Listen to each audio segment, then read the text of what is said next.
Hai semua, hai teman-teman, Assalamualaikum. Jumpa lagi bersama aku, Retia Untari. Jangan bosan dengan aku ya. Di videoku kali ini, aku akan membicarakan tentang perbedaan antara tisu dan sendok.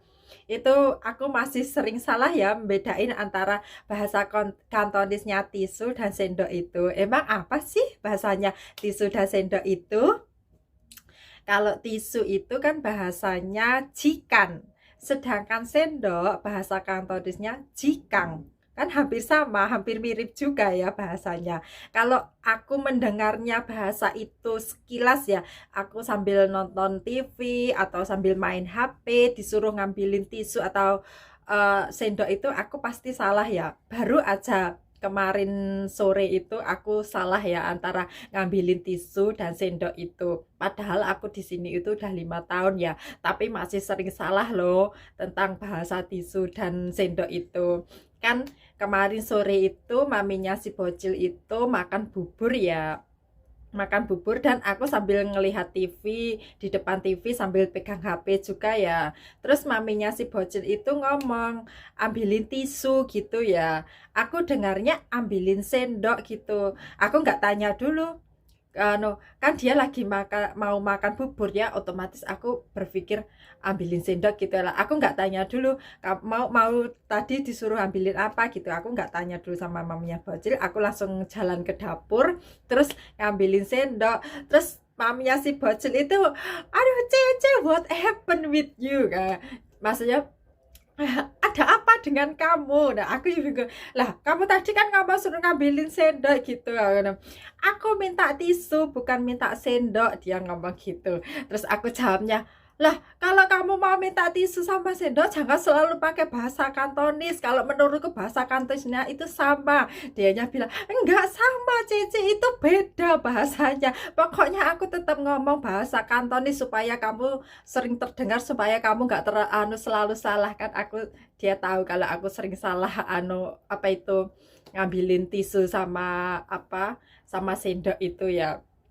Terus aku ya jawab, ya kamunya aja nggak denger, nggak ngomong bahasa apa itu, nggak bahasa Inggris, selalu ngomong bahasa kantor. Tapi jangan bilang begitu ya kalau sama majikan cerewet, karena aku bilang begitu itu aku sama maminya si bocil itu udah dekat banget dan udah seperti keluarga sendiri, bahkan udah seperti like sister gitu ya. Pokoknya aku udah deket banget, jadi aku berani ya ngomong begitu. Kita sambil bercanda gitu loh sama maminya si bocil itu. Dan maminya si bocil itu tahu kalau aku itu sering salah ngambilin tisu antara antara tisu dan sendok itu ya. Jadi maminya si bocil itu kalau ngomong nggak mau pakai bahasa Inggris, suruh ngambilin tisu apa suruh ngambilin sendok itu nggak mau dia ngomong bahasa Inggris. Dia selalu ngomong pakai bahasa Kantonis dan aku itu sering banget salah soalnya aku jarang konsentrasi ya. Ya kadang main dengan siapa si bocil, terus sekilas maminya si bocil minta tisu, minta sendok gitu ya. Kan tadi maminya si bocil ngomong minta tisu ya. Kan kalau minta tisu itu ngomongnya gini, Cece pongolo jikan gitu ya. Itu Cece tolong ambilin tisu gitu. Kalau sendok, Cece pongolo jikang gitu. Cece tolong ambilin sendok gitu ya. Kan hampir sama, hampir mirip ya ucapannya itu. Kalau ya ini bagi aku penting juga ya buat pemula yang mau bekerja ke Hong Kong, bahasa Kantonis antara tisu dan sendok itu harus benar-benar dipahamin. Ya kalau majikan baik dia masih mau mengerti, tapi kalau majikan cerewet terkadang dia marah ya kalau minta diambilin ini salah. Itu kadang kalau majikan cerewet itu malah marah, terus dia ngatain yang enggak gitu. Kalau majikan baik kan kita bisa bercanda malahan ya. Pokoknya bagi pemula itu penting banget ya antara eh, membedakan bahasa-bahasa yang hampir sama ucapannya, terus hampir sama artinya itu ya. Nggak cuma hanya tisu dan sendok aja ya yang hampir sama pengucapannya. Terus ada lagi bahasa apa ya? Bahasa jeep gitu ya. Jeep itu bisa diartikan sebagai menjemput anak sekolah, bisa diartikan juga melipat baju ya, tergantung dengan kalimatnya. Jika kalimatnya jibe itu melipat selimut. Jika silo gitu menjemput anak sekolah, anak laki-laki gitu ya. Ya tergantung kalimatnya, pokoknya di Hongkong itu banyak banget kalimat-kalimat yang hampir sama pengucapannya gitu ya, tapi tergantung kalimatnya. Contohnya seperti sick ya. Sick itu bisa diartikan sebagai makan, sick bisa diartikan sebagai bisa. Tergantung kalimatnya. Aku dulu juga pertama kesini itu nggak bisa ya. Kok bahasa sick itu kok kalimatnya beda-beda tapi pengucapannya sick gitu. Seperti contohnya gitu. Sick fun gitu ya, cara ngucap kalimatnya lesek msek fana, kamu makan enggak, terus lesek msek hoi kai sia, kamu bisa enggak pergi ke pasar, kan bahasanya sik-sik gitu ya. Aku dulu sangat gimana susah membedakan antara bahasa sik-sik gitu ya, soalnya apa, bahasanya itu gimana ya, hampir mirip sekvan sek hoi kai si, kan gimana ya. Kalau bagi pemula kayaknya ini juga harus banget dipahamin ya. Soalnya apa? Ini juga penting, ini bahasa kita sehari-hari ya. Terus itu selalu pasti sering ditanyakan sama majikan ya. Lesik musik hoi kaisi, seperti pengucapannya itu sering lesik musik hoi kaisi, itu juga kalimat-kalimat itu juga sering digunakan di sini ya. Lesik musik fun itu juga sering digunakan ya, itu harus kalau bisa harus dipelajari ya, maksudnya bagi pemula kalau yang mau ke Hong Kong, mau menjadi TKW itu harus benar-benar bisa mempelajari bahasa Kantonis, karena bahasa Kantonis itu banyak beda arti tapi sama pengucapan itu banyak banget ya.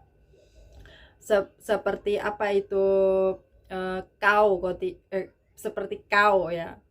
Kau itu bisa dikatakan anjing dan kau itu bisa dikatakan 9, angka 9, tergantung pengucapan dan kalimatnya.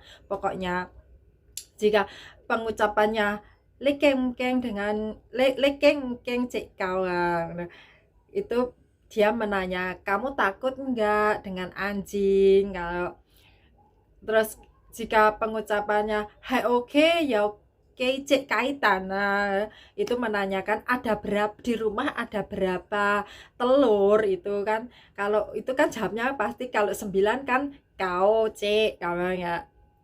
Pokoknya itu bahasa Kantonis itu kadang gampang-gampang susah ya, karena apa? Banyak pengucapan yang sama tapi beda arti. Pokoknya kalau kalau pemula itu harus mempelajari ya pengucapan-pengucapan yang sama ucapannya tapi beda kalimatnya dan beda artinya, itu kalau bisa harus dipelajarinya.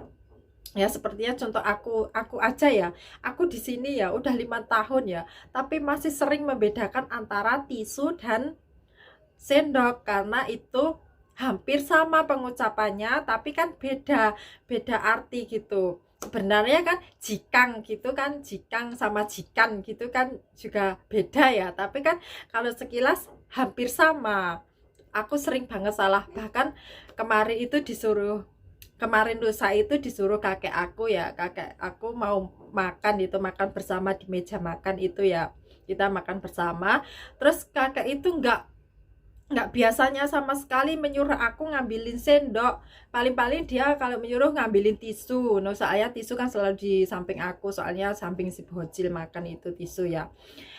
Ya, si kakek ngomong Cece pengolo jikan gitu ya. Tapi aku dengernya Cece pengolo jikang. Ya udah otomatis aku langsung jalan aja ke dapur ngambil sendok. Terus kakek manggil Cece jikan hai kok tuh comele hang hai jifong gitu. Cece manggil, Cece kenapa kamu jalan ke dapur? Wong tisu ada di situ kok kamu jalan ke dapur? Ya aku ketawa, loh aku kira tadi suruh ngambilin sendok, ya aku jalan ke dapur gitu ya, kakekku terus ketawa ya. Aku itu suruh ngambilin tisu ya kan, gitu kan. Gimana ya kalau majikan yang cerewet kan pasti kalau tidak mengerti pasti dianya ngomel gitu ya. Kalau majikan baik is okay fine, dia mau mengerti. Pokoknya ya bagi pemula yang mau ke Hong Kong itu ya, kalau bisa pelajarin bahasa-bahasa yang hampir sama, yang sama pengucapannya, beda artinya, atau yang hampir sama pengucapannya juga kalau bisa dipelajari, karena itu bagiku agak sering digunakan di sini ya bahasa-bahasa itu ya. Ya udah, sampai di sini aja penjelasanku tentang bahasa tisu dan sendok ya. Semoga kalian tidak bosan mendengarkan ocehanku dan semoga bermanfaat buat kalian yang pemula mau ke Hong Kong ya. Udah, sampai di sini aja. Jangan lupa like, comment, and subscribe, dan jangan lupa pula share ke media sosial yang kamu punya. Oke, bye bye.